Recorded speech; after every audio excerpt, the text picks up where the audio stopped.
Every day, something dramatic happens in the Caribbean that affects our lives. We'll give you the details. We'll give you the facts on Caribbean Perspective with Eddie Frederick. Here's Eddie Frederick. So glad you can join us. Trinidad and Tobago's Prime Minister Dr. Keith Rowley chimes in on the Privy Council's ruling on Jack Warner.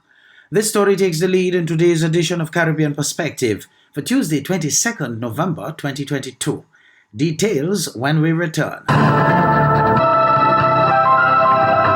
hurricane season is now upon us, so we as Caribbean people need to remember to think safety and be prepared. Avoid venturing outside during a storm or hurricane, especially if there are strong winds. Rooftops and other debris are often blown about and can cause great damage.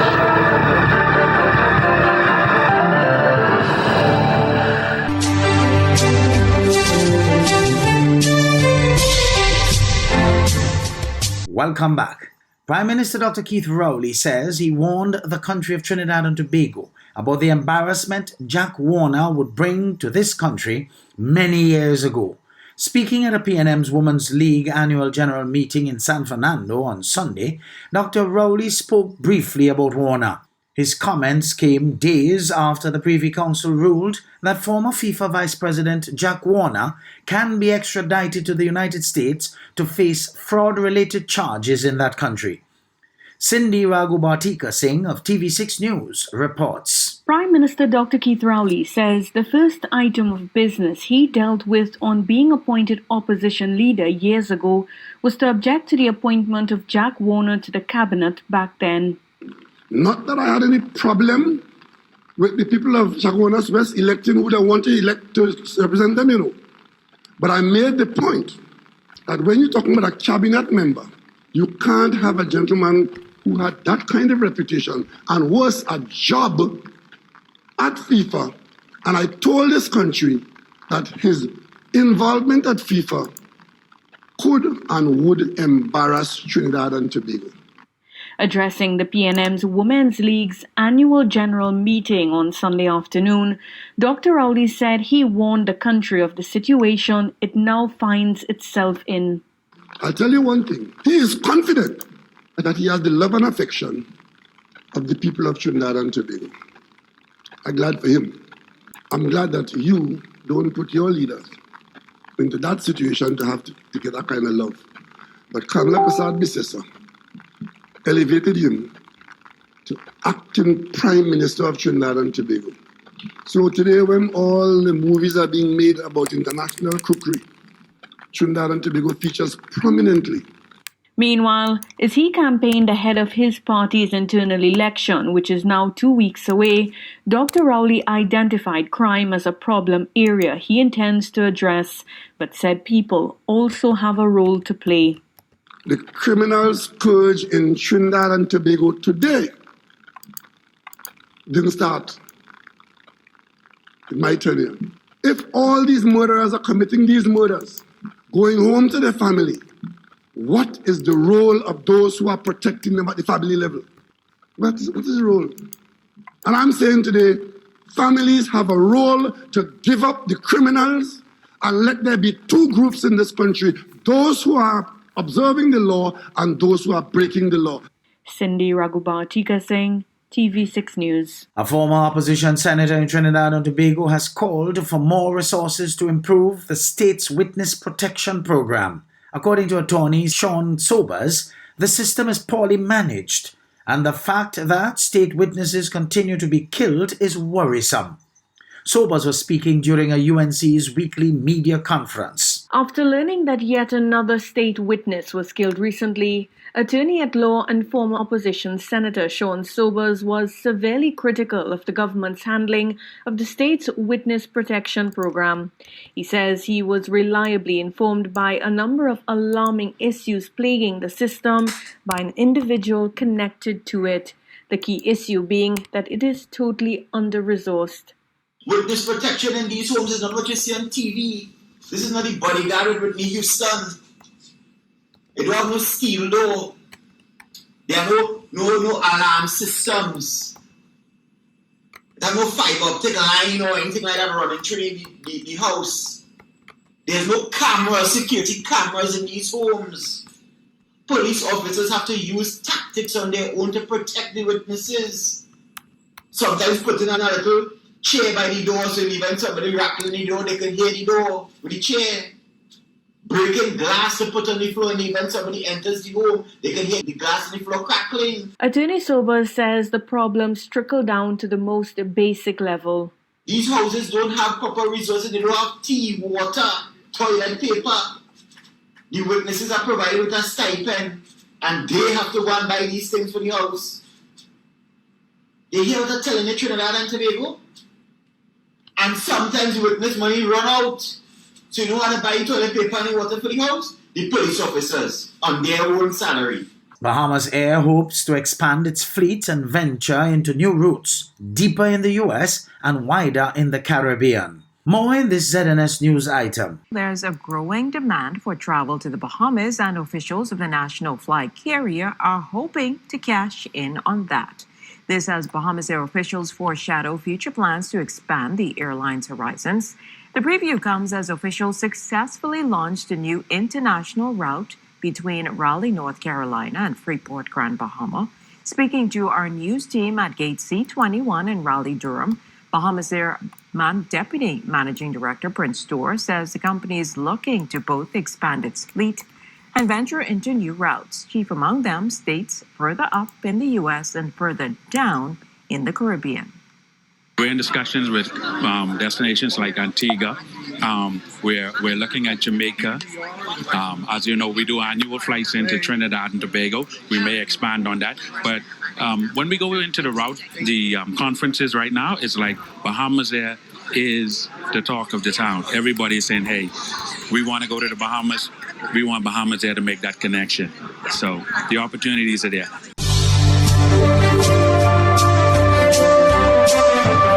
You're listening to Caribbean Perspective with Eddie Frederick.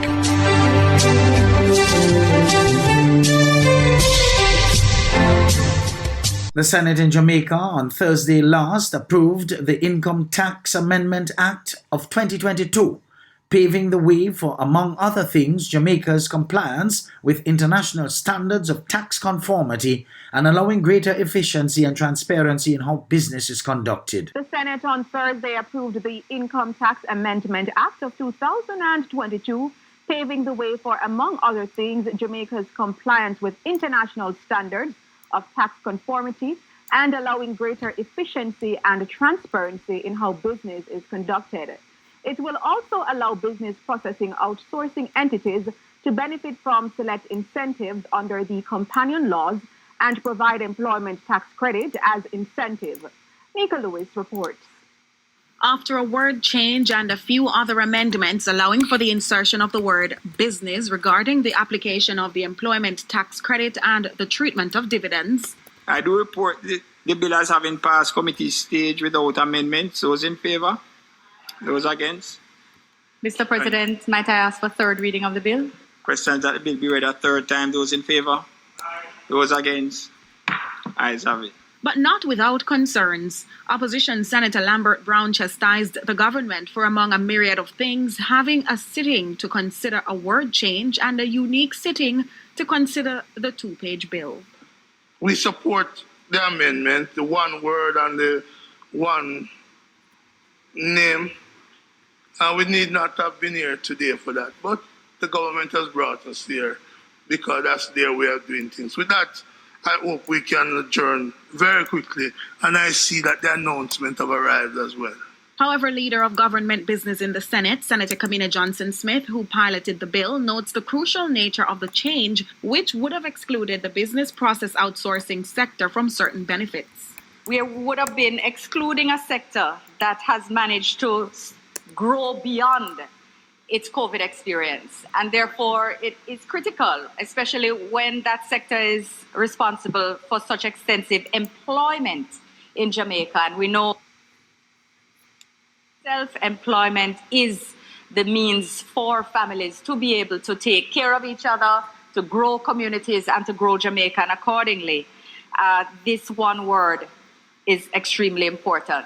And although the income tax amendment allows for international compliance and transparency in how businesses function locally, it also allows for a much anticipated benefit.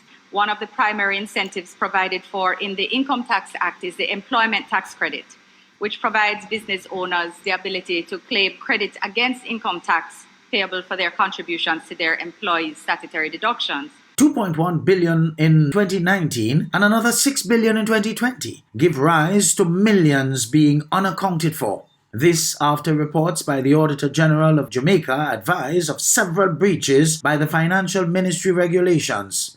More in this CVM Live report. The exclusion of inventory assets, no record of movements of funds and spending on unrelated COVID-19 activities are few breaches that now leads the opposition to await a transparent analysis of the COVID-19 expenditure audit. Opposition spokesperson on finance, Julian Robinson, says a date is to be scheduled after the Ministry of Health and Wellness, along with the Ministry of Labour and Social Security, responds. It obviously is a matter of grave concern to us as an opposition that there were significant breaches that have been highlighted by the Auditor General. So the Public Accounts Committee will do a detailed analysis of what took place. The issue, which was tabled in Parliament, revealed there needed to be improvement to the procurement and records management processes. We have seen the report, but the PAC is really the committee that looks in detail at reports from the Auditor General, and we intend to do that in short order.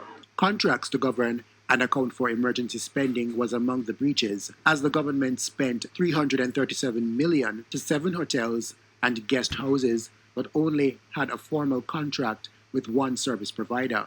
The audit followed the allocation of over $8 billion to aid in the country's COVID-19 emergency response intervention. Javine McLean, CVM Live. Local businesses in Barbados ask that businesses step up and help fight crime. A former NYPD detective is urging local businesses to step up to the plate and do more to help in the crime-fighting efforts.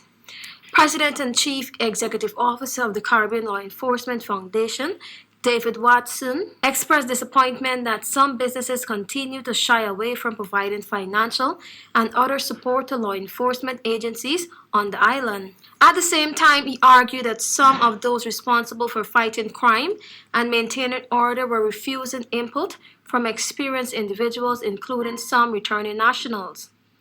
The business entities in Barbados need to do more hands-on.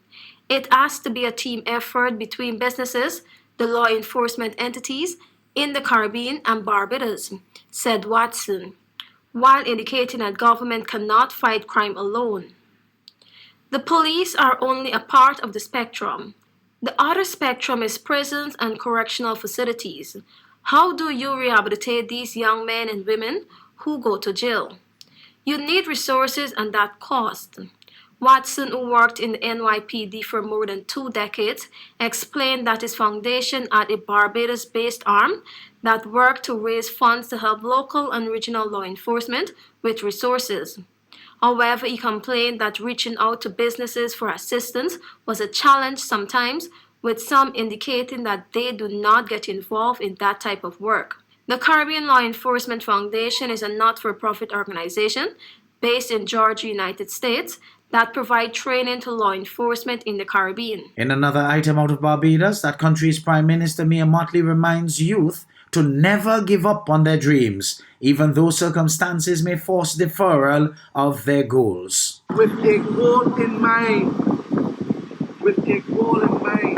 stay focused. And this is a lesson for all of you young people and children who are here today, that when you set yourself a goal, sometimes things happen that will cause you to have to fall off, or cause you to slow down, or cause you even to stop.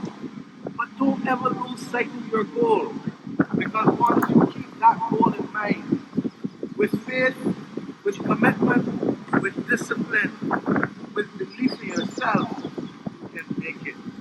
And I ask you to remember that lesson, remember nothing else here this morning. Roberts is once again innovating the way you shop with its new online store, providing 24-hour shopping convenience. You can shop now for appliances, hardware, houseware, building material, and more. Free delivery island-wide.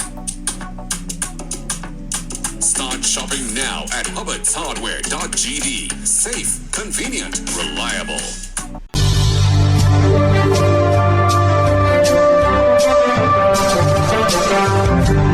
I am Eddie Frederick, wishing you a restful weekend. This has been Caribbean Perspective, a whole new approach to highlighting developments in the Caribbean. In the meantime, please continue to log on to CaribbeanPerspective.com for more daily news and more.